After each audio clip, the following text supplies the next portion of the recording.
रब खुश रखई रंग महलन में मुझी गुरबत जो एहसास कर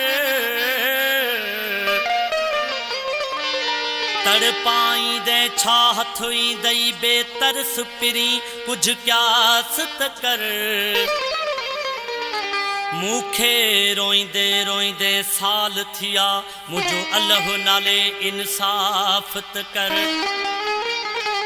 जे गलती आहे बरकत जी त हुसैन जे सदके माफ़त कर